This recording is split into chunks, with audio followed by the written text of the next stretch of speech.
Donc, c'est ce que je voudrais que vous compreniez. Le Seigneur n'est pas obligé. Le Seigneur Jésus-Christ n'est pas obligé de te confirmer ou de te révéler quelque chose avant que tu ne croies. Non. Non. S'il a déjà confirmé à des gens, à des multitudes déjà, s'il a déjà averti les autres, et que tu refuses, il ne va même pas te révéler. Dans sa souveraineté, il ne va même pas te révéler. C'est ça aussi, hein, la preuve de la foi, c'est croire à ce qu'on n'a pas vu. C'est ça aussi, hein, une preuve de foi. Toi qui, tu sais, voir la vérité, tu vois comme ça, tu sais déjà que c'est la vérité. Quelle confirmation tu cherches encore? Si le Seigneur sait, si tu sais déjà ces choses, même si tu cherches la foi du Seigneur, le Seigneur ne va même pas te révéler. Mais au païen, lui-même, il peut révéler au païen. Parce que toi, tu connais déjà d'abord la vérité. Mais le païen, lui, ne sait pas. Peut-être le païen va se convertir pour suivre un lourd ravisseur croyant de servir. Donc le Seigneur va se révéler directement. Toi, il faut venir à mon serviteur. Toi, il faut venir à mon serviteur, la gloire de Dieu. C'est à lui que tu dois venir, c'est lui, c'est mon serviteur. Lui, il dit tout. Et la personne se convertit, la personne accepte le Seigneur Jésus-Christ et il vient se soumettre. Là, le Seigneur fait. Le Seigneur le fait. Ça, c'est au païen. Mais toi qui connais déjà, c'est la vérité. Et tu dis, moi, je veux la confirmation d'abord. Moi, je veux la confirmation. Je ne t'interdis pas, fais-le.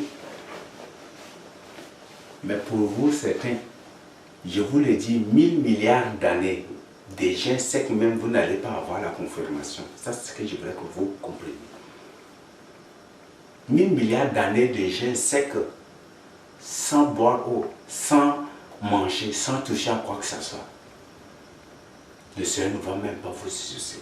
Parce que vous connaissez, vous comprenez et vous connaissez pertinemment, vous savez bien déjà que c'est la voie de la vérité. Mais c'est l'endurcissement, l'incrédulité seulement que vous pousse. Le Seigneur ne va même pas vous exaucer. Mais aux païens, aux innocents, ceux qui le cherchent, le Seigneur dit, ceux qui peut-être après s'être convertis vont suivre, s'enivrer pour lui suivre les incrédules, pour suivre les lourds ravisseurs, le Seigneur, dans sa souveraineté, voilà. Toi, tu dois venir auprès de mon serviteur, tu dois faire ceci. Et c'est lui, le Seigneur lui-même qui dit. Il y a une chose, une déclaration dans Ésaïe 5. Le Seigneur dit que tout le jour là, il tend ses mains vers un peuple rebelle. Ces peuples rebelles, ce sont ses enfants, les enfants d'Israël, ce sont ses enfants, ceux qui le connaissaient, qui ont vu des miracles que le Seigneur Jésus-Christ a opérés, qui ont entendu, écouté sa voix, qui se prétendent, qui se réclament des enfants de Dieu. Mais quand le Seigneur leur tend la main, venez, ils refusent. Quand le Seigneur leur ordonne de faire quelque chose, ils refusent. Mais qu'est-ce que le Seigneur dit? Je me suis laissé trouver par ceux qui ne me cherchaient pas. Voilà, c'est ça, c'est la preuve. Ceux qui ne le cherchent pas, il s'est laissé trouver à eux. Parce que si ces gens, peut-être un jour ils vont, ou quand ces gens certainement le cherchent, mais ce sont les loups ravisseurs qui les dévoraient des trucs. Donc le Seigneur se laisse trouver à eux et il leur donne directement le chemin qu'ils doivent suivre. Et c'est comme ça que le Seigneur fait. Prenons l'unique, l'Éthiopien. Il était dans son champ, il lisait son truc. Est-ce qu'il cherchait les apôtres ou il cherchait d'autres? Non.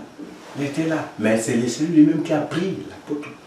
Qui a pris le diacre Philippe pour la mission. C'est Seigneur lui-même qui a envoyé le diacre Philippe. Je me suis laissé trouver par ceux qui ne me cherchaient pas. Mais tout le jour, le Seigneur t'étend la main.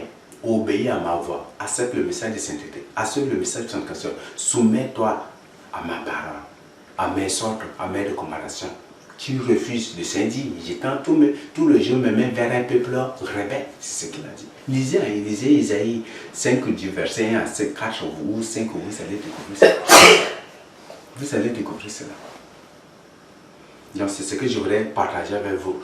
Donc ne qualifiez pas ne qualifiez pas les vrais serviteurs de Dieu à des faux.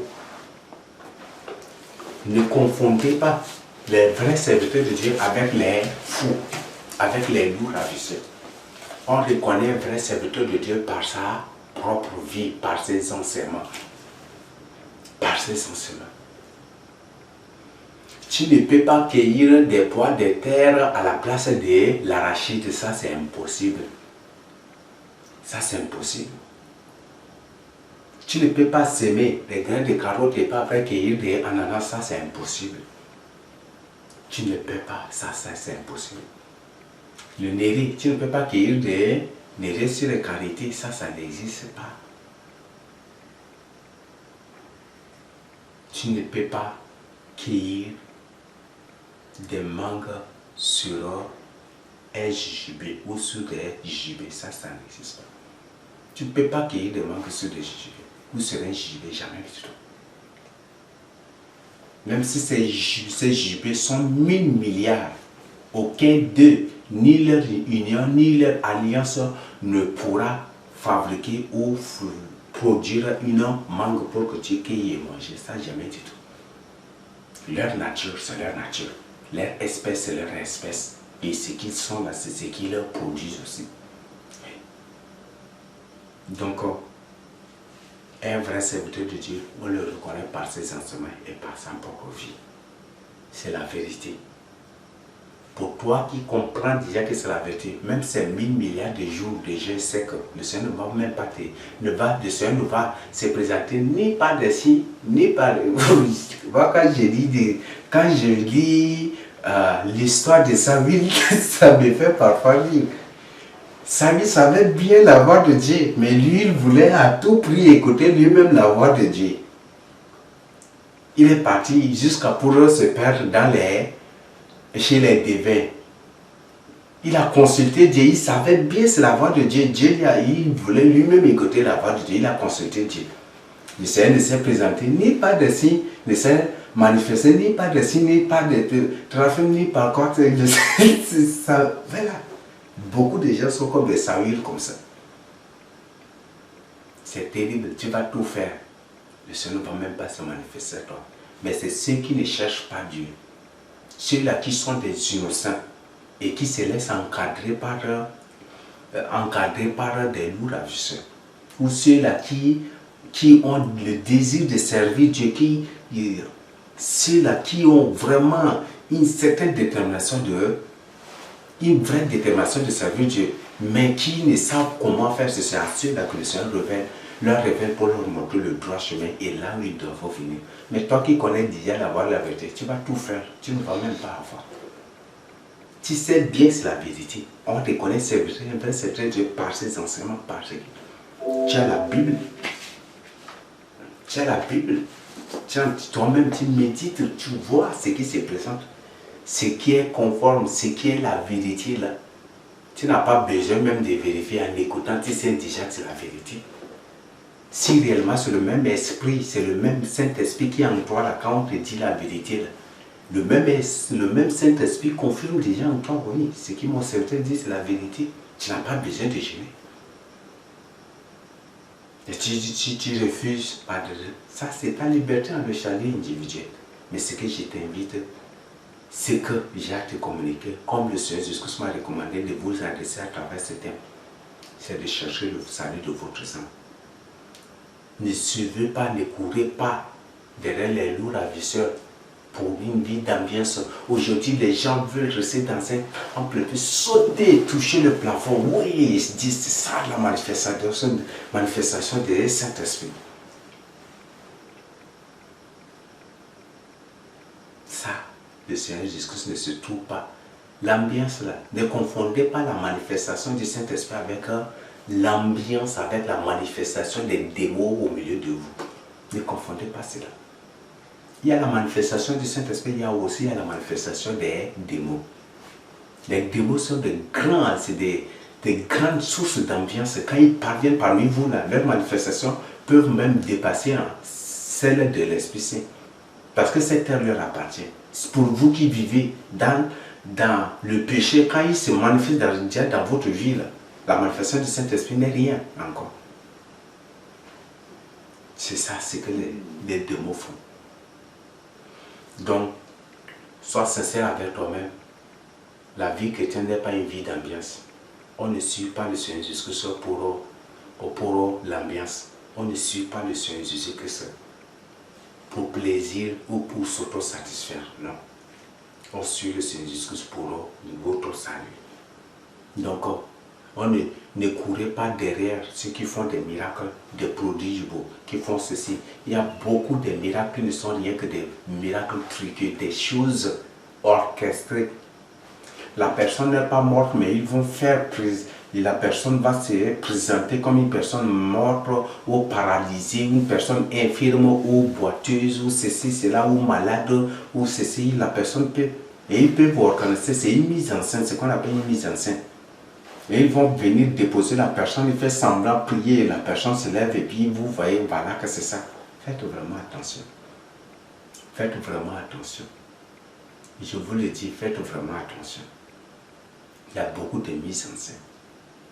Même il y a beaucoup de ces loups ravisseurs qui payent des gens même qui pour leur rendre des témoignages. Il y a ces gens qui payent des gens pour venir témoigner que par eux ou grâce à eux, ils sont devenus comme ça, ils sont délivrés, ils sont faits. Il y a ces gens-là aussi. Pitié. La Bible a dit qu'ils feront des prodiges et des miracles. Allez, je vous renvoie à la définition de prodige. Qu'est-ce qu'un prodige? Cherchez dans vos dictionnaires, vous allez découvrir. Il y a beaucoup de signes qu'ils opèrent, des mises en scène, il y a beaucoup de choses. Mais ce n'est pas des ruses. On a parlé de l'esprit de séduction, pas des esprits de séducteurs. Des doctrines séductrices, des esprits, des miracles séducteurs, ce sont. Quand on parle des miracles séducteurs, vous croyez parmi ces miracles, il y a des mises en scène aussi. Pitié. La vie chrétienne n'est pas une vie d'ambiance. Être sauvé, ce n'est pas chercher le plaisir, ce n'est pas chercher l'ambiance, mais c'est chercher la parole, la vérité pour mettre en pratique, pour s'y soumettre. Donc je vous invite vraiment à la crainte de Dieu. Donc nous avons déjà partagé avec vous les caractéristiques des loups ravisseurs. Comment découvrir les loups ravisseurs, comment le démasquer. On le reconnaît par sa vie, par ses enseignements.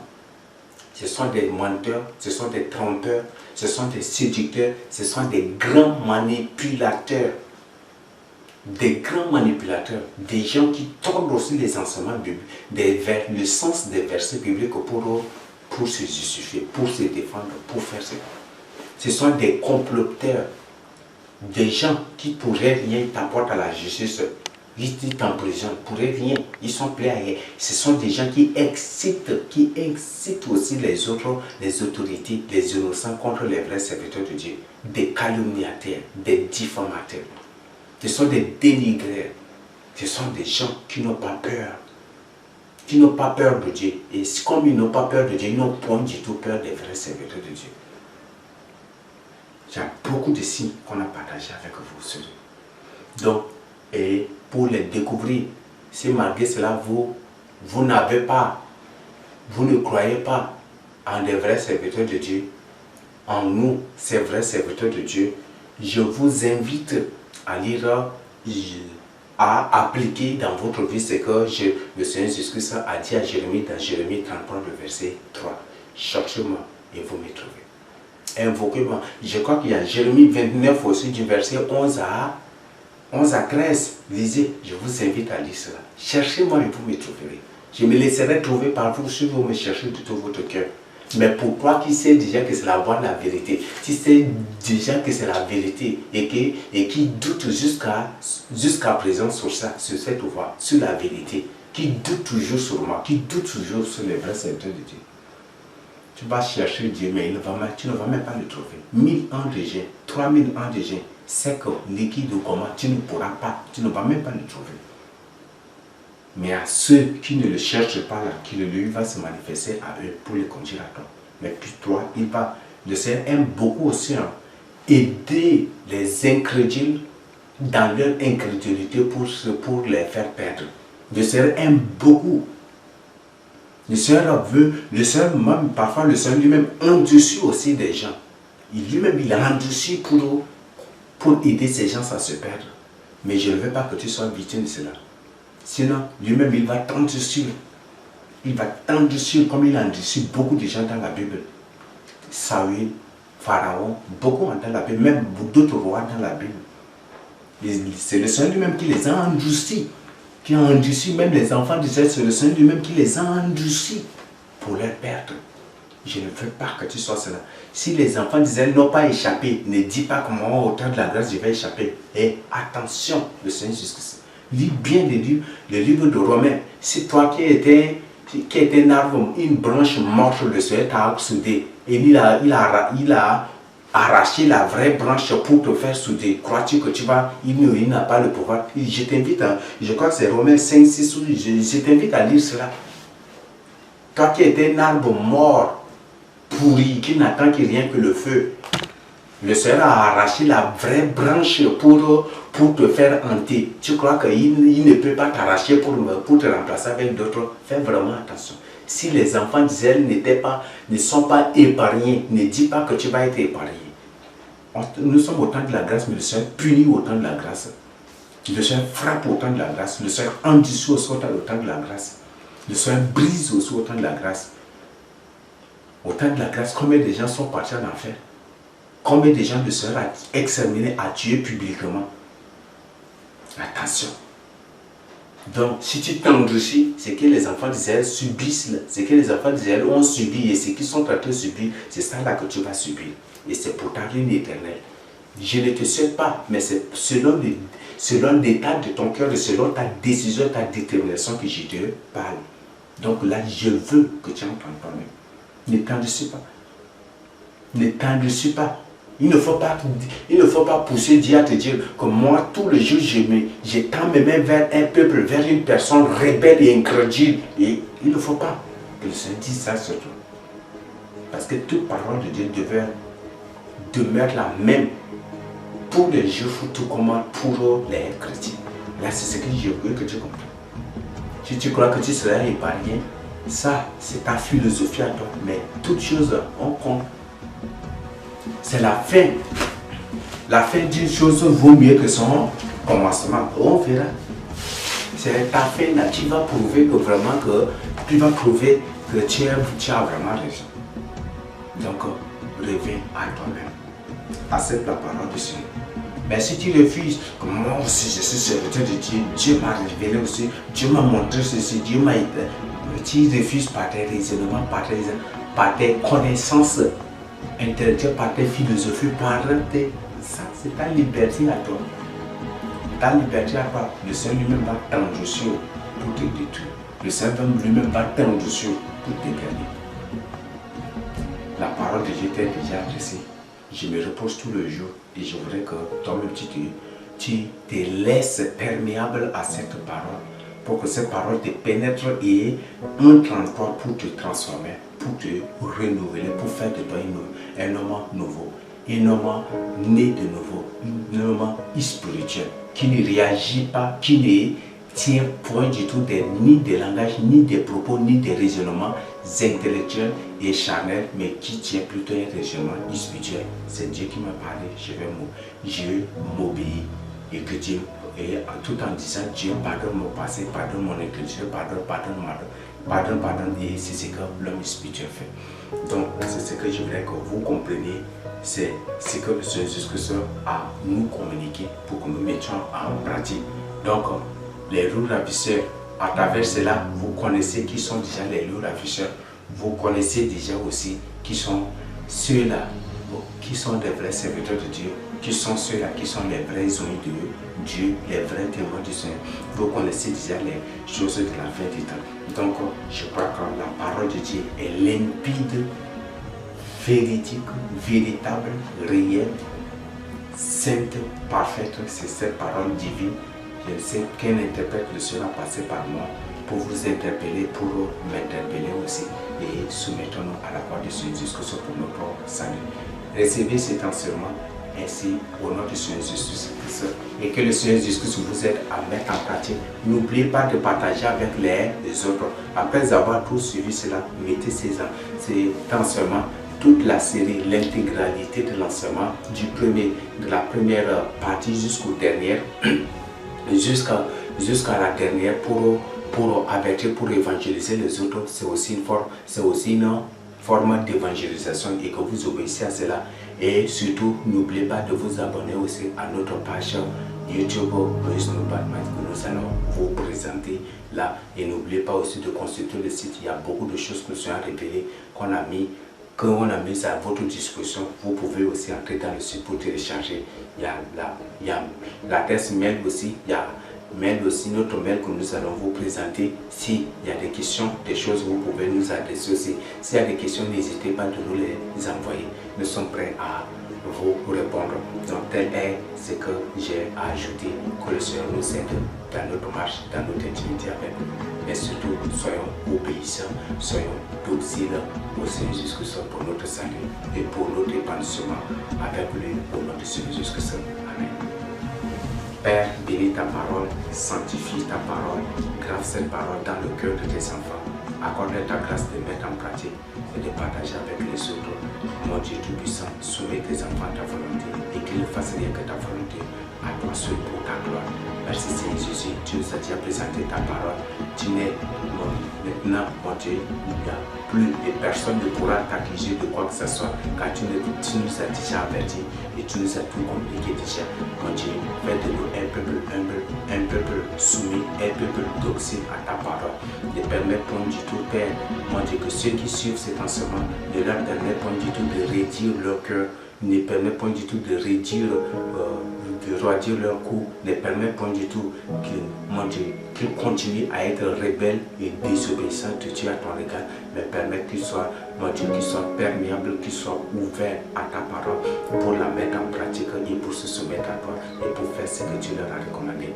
Béni ta parole, c'est ta parole par ton sceau divin, par ton cachet divin, par ta ceinture divine, par ton onction divine, c'est ta parole par ta ceinture divine, par ton nom Jésus-Christ, par le sceau du Saint-Esprit et par ton sang coulé sur la croix de Golgotha. C'est cette parole par ton onction divine et que toute personne qui suive cet enseignement, même une seule partie de cet enseignement, Père, que cette personne soit renouvelée, délivrée et devienne nouvelle créature. Bénis les autres enseignements, se servir de ton sceau divin, de ton onction divine, de ta sainteté divine, de ta perfection divine, de ta ceinture divine, du sceau du Saint-Esprit et que tu sers cela de ton cachet divin au nom du Seigneur Jésus. Merci. Amen.